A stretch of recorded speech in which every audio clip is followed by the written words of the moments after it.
സ്നേഹപൂർവ്വം ഷാമ സീരിയലിൻ്റെ ലേറ്റസ്റ്റ് എപ്പിസോഡിൻ്റെ റിവ്യൂയിലേക്ക് എല്ലാവർക്കും സ്വാഗതം.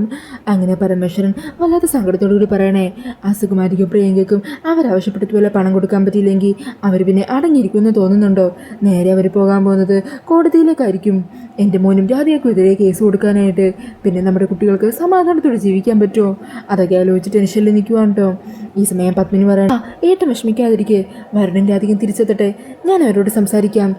ഏട്ടൻ്റെ മാനസികാവസ്ഥ പറഞ്ഞാൽ അവർക്ക് മനസ്സിലാക്കാൻ പറ്റില്ലേ? അവർ നമ്മുടെ കുട്ടികളല്ലേ. അതേടാ പരമേശ്വര, വരുണിന് അല്ലെങ്കിൽ തന്നെ കമ്പനിയിലെ കാര്യമൊക്കെ അറിയാവുന്നതല്ലേ. ഈ ഒരു അവസ്ഥയിൽ നമ്മുടെ മക്കൾ നമ്മുടെ കൂടെ തന്നെ ഇരിക്കും. അവരൊരിക്കലും നിന്നെ കുറ്റപ്പെടുത്തിയൊന്നുമില്ല. നീ അതൊന്നും ഓർത്ത് ഇങ്ങനെ ടെൻഷൻ ആവല്ലേ. നീ വന്നേ, എനിക്ക് കുറച്ച് നേരം റൂമിൽ പോയി റെസ്റ്റ് എടുക്കാം. നീ ആകെ തളർന്നിരിക്കുക, മനസ്സിനെ വല്ലാത്ത ടെൻഷനാണ് നിൻ്റെ. അതൊക്കെ മാറ്റിവെക്ക് എന്ന് പറഞ്ഞ് പരമേശ്വരനെ സമാധാനിപ്പിച്ചു. മുത്തശ്ശിയും പത്മിനിയും കൂടി പരമേശ്വരനെ റൂമിലേക്ക് കൊണ്ടുപോകുവാണ്. ഈ സമയം കാൽപ്പനയും ഉർവശിയും ഇതെല്ലാം കേട്ട് സന്തോഷത്തോടു കൂടി നിൽക്കുവാണ്. അന്നേരം ഉർവശി പറയണേ, കൽപ്പനെ, നിന്നോട് ഞാൻ പണ്ട് മുതലേ പറഞ്ഞിട്ടില്ലേ, ചന്ദ്രട്ടനുണ്ടായിരുന്നെങ്കിൽ ഒരിക്കലും നമുക്ക് ഈ ഗതി വരില്ലെന്ന്. നമ്മൾ ദ്രോഹിച്ചവരെയൊക്കെ ചന്ദ്രട്ടൻ ഇത് വേണ്ട പോലെ തന്നെ കൈകാര്യം ചെയ്തോളും. ശരിയാ ചെറിയമ്മ പറഞ്ഞത്. എന്തൊക്കെ കാര്യങ്ങളാണ് നമുക്ക് സന്തോഷിക്കാൻ കിട്ടിയിരിക്കുന്നത്. വരുണിനും രാധികയിൽ നിന്നും പ്രിയങ്കയിൽ നിന്നും മോചനം കിട്ടിയില്ല. രണ്ടിനെ ഇനി പ്രിയങ്കയിട്ട് വെള്ളം കുടിപ്പിച്ചോളും. അതുപോലെ കണിമംഗലത്തിൻ്റെ തകർച്ചയിലെ നമ്മുടെ കൺമുമ്പിൽ നമ്മളെ കണ്ടുകൊണ്ടിരിക്കുന്നത്. ഇതിലും വലുതായിട്ട് നമുക്കിനി എന്ത് സന്തോഷം കിട്ടാനാ? അതേ മോളെ, ഏട്ടൻ കളി തുടങ്ങിയിട്ടേ ഉള്ളൂ. ഇനി അധികം വൈകാതെ തന്നെ ഈ കണിമംഗലം കുടുംബം തന്നെ ഇല്ലാതാകും. അതിനുള്ള പണികളൊക്കെ ഏട്ടൻ ചെയ്തു വെച്ചിട്ടുണ്ടെന്നാണ് പറഞ്ഞിരിക്കുന്നത്. നമുക്കിനി എല്ലാം കണ്ട് ആസ്വദിച്ചാൽ മാത്രം മതി. നമ്മളെ ദ്രോഹിച്ചതല്ലേ ഇവറ്റുകളൊക്കെ. കുറച്ച് വെള്ളം കുടിക്കട്ടെ, തളരട്ടെ, എല്ലാം നഷ്ടപ്പെടണം. അങ്ങനെയൊക്കെ പറഞ്ഞ് അവർ സന്തോഷത്തോടു കൂടി നിൽക്കുകയാണ്. പിന്നീട് കാണിക്കുന്നത് വക്കീൽ ഓഫീസിലിരിക്കുന്ന വരുണിനെ രാധികനെയാണ് കേട്ടോ. ഈ സമയം പ്രിയങ്ക സുകുമാരിക്കുവാണെങ്കിൽ കാത്തിരുന്നു മടുത്തു. അന്നേരം പ്രിയങ്ക പറഞ്ഞേ, എത്ര നേരം ഞങ്ങളിവിടെ വെയിറ്റ് ചെയ്യാൻ തുടങ്ങിയിട്ട്? എന്താ പണം കൊണ്ട് കണ്ടെത്താനത് ഇത്രയ്ക്ക് ബുദ്ധിമുട്ടാണോ? അതെ വക്കീലെ, ഞങ്ങൾക്ക് ഇനിയും കാത്തിരിക്കാൻ പറ്റില്ല. കണിമംഗലത്തെ യുവരാജാവു റാണിയാണല്ലോ എഴുന്നള്ളിയത്. അല്ല, നിങ്ങൾക്ക് ഈ നിസ്സാര തുക പോലും അറേഞ്ച് ചെയ്യാനായിട്ട് പറ്റിയില്ലേ? അന്നേരം പറയണേ, ആരതി വക്കീലെ, എന്താണെങ്കിലും ഇന്നത്തെ ഈ പരിപാടി മാറ്റിവെക്കുന്നത് തന്നെയായിരിക്കും നല്ലത്. ഇന്നെന്താണെങ്കിലും പൈസ അറേഞ്ച് ചെയ്യാനായിട്ട് പറ്റില്ല. ഈ സമയം പ്രിയങ്ക പറയണേ, അങ്ങനെ നിങ്ങൾക്ക് തോന്നുമ്പോൾ ഞങ്ങൾ വിളിക്കുമ്പോൾ വരാൻ ഞങ്ങളങ്ങനെ വെറുതെ ഒരു പണിയില്ലാതിരിക്കുന്നതല്ല. ഞങ്ങൾക്കിനി വരാൻ കുറച്ച് ബുദ്ധിമുട്ടുണ്ട്. ഇന്നിവിടെ ഈ എഗ്രിമെൻ്റ് സൈനിങ് നടന്നില്ലെങ്കിലുണ്ടല്ലോ, പിന്നീട് ഒരിക്കലും ഞങ്ങൾ ഇതിന് കിട്ടില്ല. നിങ്ങൾ എത്ര പണം തരാമെന്ന് പറഞ്ഞാലും ശരി, ഞങ്ങളിനി ഇതുപോലൊരു കോംപ്രമൈസിന് സമ്മതിക്കില്ല. അന്നേരം രാധിക പറയുന്നുണ്ട്, പ്രിയെ, ഇന്ന് അച്ഛന് പണം റെഡിയാക്കാനായിട്ട് കുറച്ച് ബുദ്ധിമുട്ടുണ്ട്. അത് നീ ഒന്ന് മനസ്സിലാക്കും. അന്നേരം പ്രിയങ്ക പറഞ്ഞേ, എനിക്കത് മനസ്സിലാക്കേണ്ട ഒരാവശ്യവുമില്ല. നിങ്ങൾക്ക് രണ്ടുപേർക്കും സമാധാനത്തോടെ ജീവിക്കണമെന്നുണ്ടെങ്കിൽ ഇന്ന് പറഞ്ഞതുപോലെ കാര്യങ്ങൾ നടക്കണം. ഇല്ലാന്നുണ്ടെങ്കിൽ രണ്ടുപേരും നിങ്ങളുടെ ജീവിതം അങ്ങ് മറന്നേക്കണം. വരുണിൻ്റെ ജീവിതത്തിൽ നിന്ന് ഒരിക്കലും ഞാനിനി ഇറങ്ങിപ്പോകില്ല. ആ മനപ്പായസം വെച്ച് രണ്ടുപേരും ഇനി നിൽക്കണ്ട. അന്നേരം മുത്തശ്വരനെ അങ്ങനെ പറഞ്ഞു കൊടുക്ക് പ്രിയങ്കേ. ഞങ്ങളോട് എത്തിത്താലുണ്ടല്ലോ, നിനക്കൊന്നും പിന്നെ പിടിച്ചു നിൽക്കാൻ പറ്റില്ല. ഞങ്ങൾ നേരെ ചെല്ലാൻ പോകുന്നത് കോടതിയിലേക്കായിരിക്കും. രണ്ടിനെയും പിരിച്ചു താമസിപ്പിക്കാൻ വേണ്ടിയുള്ള കാര്യങ്ങൾ ചെയ്യും. എന്താണെങ്കിലും ഇനി അങ്ങോട്ട് നിങ്ങൾക്ക് ഒന്നിച്ച് ജീവിക്കാൻ പറ്റില്ല. ഒന്നെങ്കിൽ ഏതെങ്കിലും ഒരാൾ ജയിലിൽ കിടക്കേണ്ടി വരും. വക്കീലെ, ഞങ്ങളെ ജയിലിൽ കിടത്തുമെന്ന് പറഞ്ഞ് ഭീഷണിപ്പെടുത്തുന്നുണ്ടല്ലോ. ഇനി കണ്ടോ ആരാ കിടക്കാൻ പോകുന്നതെന്ന്? അന്നേരം ആരതി പറയുന്നുണ്ട്, അതെ, എഗ്രിമെൻറ്റിൽ പറഞ്ഞതുപോലെ കാര്യങ്ങൾ നടക്കാതിരിക്കുന്നത് ആദ്യത്തെ സംഭവമൊന്നുമല്ലല്ലോ. ഇന്ന് പറ്റിയില്ലെങ്കിൽ അടുത്തൊരു ദിവസം നമുക്കിത് ചെയ്യാം, അത്രേ ഉള്ളൂ. അന്നേരം സുകുമാരി പറയുന്നുണ്ട്, എന്നാലേ ഞങ്ങൾക്കത് പറ്റില്ല എന്നല്ലേ പറഞ്ഞത്. ഇനി ഒരു കോംപ്രമൈസിലും ഞങ്ങൾ വരില്ല. എടാ വരണേ, നിനക്കും ഇവൾക്കും കൂടി ഒന്നിച്ച് ജീവിക്കണമെന്നുള്ള ആഗ്രഹം ഉണ്ടെങ്കിലേ ഇപ്പോൾ ഈ നിമിഷം ഞങ്ങൾ പറഞ്ഞ തുക ഈ ടേബിളിൽ കൊണ്ടുവന്ന് വെക്കണം. എന്താ അതിന് പറ്റുമോ നിനക്ക്? ഈ സമയം പറ്റുമെന്നും പറഞ്ഞ് ശ്യാമ അങ്ങോട്ടേക്ക് വരുവാണ് കേട്ടോ. ശ്യാമയെ കാണുന്നതും എല്ലാവരും ഞെട്ടലോടുകൂടി നിൽക്കുവാണ്. ഈ സമയം ശ്യാമ അരികിലേക്ക് വന്നിട്ട് പറയണേ, അതെ, വരുണിൻ്റെ കമ്പനിയിൽ പെട്ടെന്നുണ്ടായ സിറ്റുവേഷനെക്കുറിച്ചും സാഹചര്യത്തെക്കുറിച്ചും ഒക്കെ ഞാൻ അറിഞ്ഞു. നിങ്ങളെ പൈസ ഇല്ലാത്തതിൻ്റെ പേരിൽ ഒരു ബുദ്ധിമുട്ട് അനുഭവിക്കേണ്ട കാര്യമില്ല. പ്രിയങ്കയ്ക്കും സുകുമാരിക്കും കൊടുക്കാമെന്ന് പറഞ്ഞ 25 കോടി രൂപ, അതിൻ്റെ ചെക്കുമായിട്ടാണ് ഞാൻ വന്നിരിക്കുന്നത്. വരുൺ ഇത് വാങ്ങി വരുണിൻ്റെ കൈ കൊണ്ട് തന്നെ പ്രിയങ്കയെ ഏൽപ്പിക്കണം. ഇത് ഞാൻ എൻ്റെ മോൾക്ക് വേണ്ടി സന്തോഷത്തോടെ കൊടുക്കുന്നതാണ്. അമ്മേ എന്നും പറഞ്ഞ് രാധിക എന്തോ പറയാൻ ശ്രമിക്കുന്നുണ്ടെങ്കിലും രാധികനെ തടയുവാണ്ടോ ശ്യാമ. വേണ്ട, ഇപ്പോൾ ഒന്നും പറയണ്ട, ഇതൊക്കെ കഴിഞ്ഞിട്ട് നമുക്ക് സംസാരിക്കാം. ആരതി, ഇത് വാങ്ങ്, എന്നിട്ട് എഗ്രിമെൻറ്റ് സൈൻ ചെയ്യാനുള്ള പേപ്പറൊക്കെ കൊടുക്ക്. ഈ പണം നിങ്ങൾ കൈപ്പറ്റുന്നതോടെ പറഞ്ഞ കരാറുകളെല്ലാം പാലിച്ച് എൻ്റെ മക്കളുടെ ജീവിതത്തിൽ നിന്ന് എന്നേക്കുമായിട്ട് പോയിക്കോണം. എല്ലാ ബന്ധങ്ങളും ഉപേക്ഷിച്ച്, മനസ്സിലായല്ലോ? അങ്ങനെ ആരതി ആ ഒരു ചെക്കുണ്ടല്ലോ, അത് വരുണിൻ്റെ കൈ കൊടുക്കുക. വരുൺ, ഇത് ഇവർക്ക് കൊടുക്ക്. ഈ സമയം വരുണിൻ്റെ കയ്യിൽ നിന്ന് പ്രിയങ്ക അത് വാങ്ങിക്കണേ. എന്നിട്ട് ചോദിക്കണേ, അല്ല ഈ ചെക്കൊക്കെ മടങ്ങുമോ? ചുമ്മാ ചെക്ക് കാണിച്ച് ഞങ്ങളെ പറ്റിക്കുവാണോ? അത് കേൾക്കുന്നതും ആരതി പറയണേ, ശ്യാമ മാഡം ചെക്ക് തന്ന് പറ്റിക്കുമെന്നാണോ നീ പറയുന്നത്? ശ്യാമ മാഡത്തിൻ്റെ ചെക്ക് മടങ്ങുമെന്നുള്ളൊരു സംശയം ആർക്കും ഈ ലോകത്തുണ്ടാവില്ല. ഈ സമയം ശ്യാമ പറയുന്നുണ്ട്, അതെ, നിങ്ങൾ ഈ ചെക്ക് ഇന്ന് തന്നെ ബാങ്കിൽ കൊടുത്ത് മാറിക്കോ, പൈസ എന്താണെങ്കിലും കിട്ടും. അന്നേരം ആരതി പറയുവാണ്, അഥവാ ഇനി അതിൻ്റെ കാര്യത്തിൽ എന്തെങ്കിലും സംശയം ഉണ്ടെങ്കിൽ അതൊക്കെ അങ്ങ് മാറ്റിവെച്ചേക്ക്.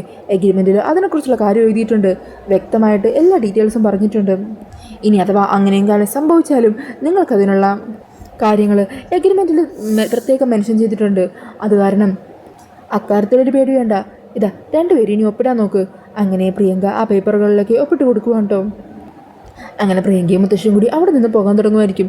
ഈ സമയം രാധിക പറയണേ, പ്രിയങ്കയെ നിനക്കിപ്പോൾ സന്തോഷമായിട്ടുണ്ടാവല്ലോ. എൻ്റെ ജീവിതത്തിന് വേണ്ടി എല്ലാവരും കൂടി നിനക്ക് തന്ന വിലയാത്. അതുകൊണ്ട് നീ നിൻ്റെ ജീവിതം നന്നാക്കാൻ നോക്ക്.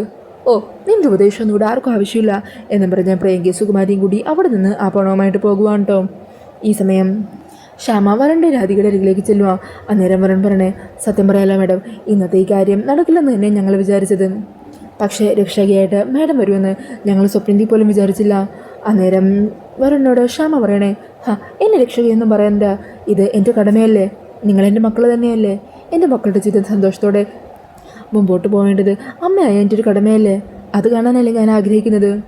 ഈ സമയം ആരതി പറയണേ, എന്താണെങ്കിലും ഇന്നത്തോടെ പ്രിയങ്ക വരണിൻ്റെ രാധികയുടെ ജീവിതത്തിൽ നിന്ന് ഇന്ന് നീക്കുമായി പോയി. അവളെ കൊണ്ടുള്ള ശല്യം ഇനി വരണിൻ്റെ രാധികയ്ക്ക് ഉണ്ടാവില്ല.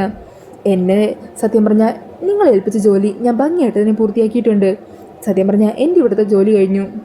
അന്നേരം ശ്യാമ പറയണേ, നന്ദിയുണ്ട് മോളെ, നീ കാരണം ഞാനിപ്പോൾ ഈ എത്ര വലിയ സന്തോഷം അനുഭവിക്കുന്നത്. എൻ്റെ മനസ്സ് നിറഞ്ഞു.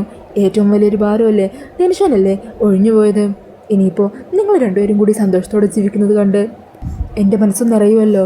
ഇപ്പോഴാണ് എൻ്റെ മോൾക്ക് വേണ്ടി എനിക്ക് എന്തെങ്കിലുമൊക്കെ ചെയ്യാൻ പറ്റിയെന്നൊരു തോന്നലുണ്ടായത്. പിന്നീട് കാണിക്കുന്നത് റൂമിൽ തളർന്നിരിക്കുന്ന പരമേശ്വരനെയാണ് കേട്ടോ. അങ്ങനെ പരമേശ്വരൻ വീണ്ടും വരണിൻ്റെ രാധികയുടെ കാര്യത്തെക്കുറിച്ച് ഞാൻ ആലോചിച്ച് ആകെ ടെൻഷനിലിരിക്കുവാണ്. വരണിൻ്റെ രാധികയും ഇതുവരെ എത്തിയില്ലല്ലോ അമ്മേ. അന്നേരം പത്മിനി ചോദിക്കണേ, അവരൊന്ന് വിളിച്ച് ചോദിക്കണോ അവിടുത്തെ കാര്യങ്ങൾ എന്തായിന്ന്? വേണ്ട, വിളിക്കണ്ട, എന്താണെങ്കിലും ഇങ്ങോട്ട് വരട്ടെ. കുട്ടികൾ രണ്ടുപേരും ഒത്തിരി പ്രതീക്ഷയിൽ പോയതല്ലേ, ആകെ നിരാശയിലായി കാണുമല്ലേ. എല്ലാത്തിനും കാരണം ഞാനാണല്ലോ എന്ന് ഓർക്കുമ്പോഴാണ് എൻ്റെ സങ്കടം. നീ എന്തിനാ പരമേശ്വര സ്വയം നിന്നെ പഴിക്കുന്നത്? നിൻ്റെ കുറ്റം കൊണ്ടൊന്നും അല്ലല്ലോ. അന്നേരം പരമേശ്വരൻ പറയണേ, സത്യം പറയാലോ, എത്ര സന്തോഷത്തോടു കൂടിയാണ് എൻ്റെ മോന് വേണ്ടി ഈ ഒരു കാര്യം ഞാൻ ചെയ്യാൻ തീരുമാനിച്ചത്. എന്നിട്ടും എന്നെക്കൊണ്ടത് ചെയ്യാൻ പറ്റിയില്ലല്ലോ. അതോർക്കുമ്പോഴാണ് മനസ്സിലല്ലാത്തൊരു സങ്കടം തോന്നുന്നത് എന്നൊക്കെ പറഞ്ഞവരിയ്ക്കുക. ഈ സമയത്തായിരിക്കോട്ടോ കൽപ്പനയും ഉർവശിയും കൂടി അങ്ങോട്ടേക്ക് കയറി വരുന്നത്. ഏട്ടാ എന്തു പറ്റി? ഏട്ടൻ എന്താ വയ്യേ? എന്തെങ്കിലും തളർച്ച അസ്വസ്ഥതയുണ്ടോ? അന്നേരം ഉർവശിയും ചോദിക്കുക, അതെ, എന്താ പറ്റിയത്? അല്ലെങ്കിലും ഈ വീട്ടിലുള്ള ആരും ഞങ്ങളോടൊന്നും പറയില്ലല്ലോ, ഞങ്ങൾ അന്യരാക്കി മാറ്റി നിർത്തിയിരിക്കുമല്ലേ. ഈ സമയം പരമേശ്വരൻ പറയണേ, അതെ, ഇനിയിപ്പോൾ അതിൻ്റെ പേരിൽ നിങ്ങളൊരു തർക്കമൊന്നും വേണ്ട, നിങ്ങളെ ആരും മാറ്റി നിർത്തിയിട്ടൊന്നുമില്ല. പ്രിയങ്കയെ വരണിൻ്റെ ജീവിതത്തിൽ നിന്നും ഒഴിവാക്കാനായിട്ട് അവൾക്ക് 25 കോടി രൂപ കൊടുക്കാമെന്ന് ഇന്നാണല്ലോ പറഞ്ഞിരുന്നത്. പക്ഷേ ആ പണം റെഡിയാക്കാൻ പറ്റിയില്ല. അയ്യോ, പറ്റിയില്ലേ? അതെന്ത് പറ്റി? അന്നേരം പരമേശ്വരൻ പറയണേ, ഇനി കുടുംബത്തിലുള്ളവരിൽ നിന്ന് ഒന്നും മറച്ചു വെച്ചൊന്നും വേണ്ട. കമ്പനിയിൽ വ്യാപകമായ ചില തിരിമറികൾ നടക്കുന്നതായിട്ട് കണ്ടെത്തിയിട്ടുണ്ട്. കമ്പനിയുടെ അവസ്ഥ ഇപ്പോൾ പ്രതിസന്ധിയിലാണ്. അത് കേട്ടിട്ട് പറഞ്ഞേ, അയ്യോ, എന്തൊക്കെയൊക്കെ കേൾക്കുന്നത്? ഏട്ടനും ചന്ദ്രേട്ടനും കൂടി നോക്കി നടത്തിയപ്പോൾ എന്ത് ഭംഗിയായിട്ട് പോയതാ കാര്യങ്ങളൊക്കെ. ഇപ്പോൾ കണ്ടില്ലേ, വരണല്ലേ ഇപ്പോൾ കമ്പനിയുടെ കാര്യങ്ങളൊക്കെ ചെയ്യുന്നത്. അപ്പോൾ വരനോട് ചോദിക്കണം എന്തുകൊണ്ടാണ് ഇങ്ങനെ സംഭവിച്ചതെന്നും. അന്നേരം മുത്തശ്ശി വരണേ, അതെ, ഇനി ഈ കാര്യത്തിൽ വരണ്ട കുറ്റം പറയാമെന്ന് നീ വിചാരിക്കണ്ട. ഇതേ പണ്ട് മുതലേ പലരും ചെയ്തു വെച്ചതിൻ്റെ ശിക്ഷയും അനന്തരഫലമൊക്കെയാണ് ഇപ്പം നമ്മൾ അനുഭവിച്ചുകൊണ്ടിരിക്കുന്നത്. അന്നേരം കൽപ്പന വരണേ, മുത്തശ്ശി ആ പറഞ്ഞത് ശരിയാണോ? ഇതിനെല്ലാം കാരണം ചെറിയച്ഛൻ കമ്പനിയിലുണ്ടായ സമയത്ത് ചെയ്ത കാര്യങ്ങളാണെന്നല്ലേ മുത്തശ്ശി പറയാൻ ശ്രമിക്കുന്നത്. അതെങ്ങനെ ശരിയാകും? വരണല്ലേ ഇപ്പോൾ കമ്പനിക്കാരെയൊക്കെ നോക്കി നടത്തുന്നത്. അപ്പോൾ ഇതിൻ്റെ ഉത്തരവാദിത്വം വരൻ്റെ തലയിലല്ലേ വരേണ്ടത്. കൽപ്പനെ, നീ നിർത്തുന്നുണ്ടോ? ഓ, അല്ലെങ്കിലും ഞങ്ങൾ എന്തെങ്കിലും പറഞ്ഞാലാണ് കുറ്റം. ഇവിടെ സംഭവിക്കുന്നതിനൊന്നും ഒരു കുഴപ്പമില്ലല്ലോ. ദേ, എൻ്റെ ചന്ദ്രേട്ടനെ ഇപ്പോൾ ജയിലിലാണ് കിടക്കുന്നത്. എന്നിട്ടും ആ മനുഷ്യൻ്റെ തലയിൽ കുറ്റം ചാരാനാണല്ലോ എല്ലാവർക്കും ധൃതി. അങ്ങനെ പറഞ്ഞ് കൽപ്പനയും ഉർവശിയും അവിടെ നിന്നും പോകുവാണ്ടോ. ഈ സമയം മുത്തശ്ശി പറയണേ, അസൂയ കൂട്ടങ്ങൾ എല്ലാം കേട്ടറിഞ്ഞിട്ടുണ്ടാകും. പരമേശ്വരനോട് എത്തിയപ്പോൾ തന്നെ ഏതെങ്കിലും കർട്ടൻ്റെ മറവിൽ നിന്ന് എല്ലാം കണ്ട് ആസ്വദിക്കുമായിരിക്കും. എല്ലാം അറിഞ്ഞിട്ടായിരിക്കും രണ്ടിൻ്റെയും കൂടി ഒരു വരവ്, ഒന്നും അറിയാത്തവരെ പോലെ. അത് പിന്നെ പറയണ്ടല്ലോ അമ്മേ, അങ്ങനെ തന്നെയായിരിക്കും എന്ന് പത്മിനിയും പറയുവാണ്ടോ. പിന്നീട് കാണിക്കുന്നത് വരണിൻ്റെ അധികം തിരിച്ചെത്തുന്നതാണ്.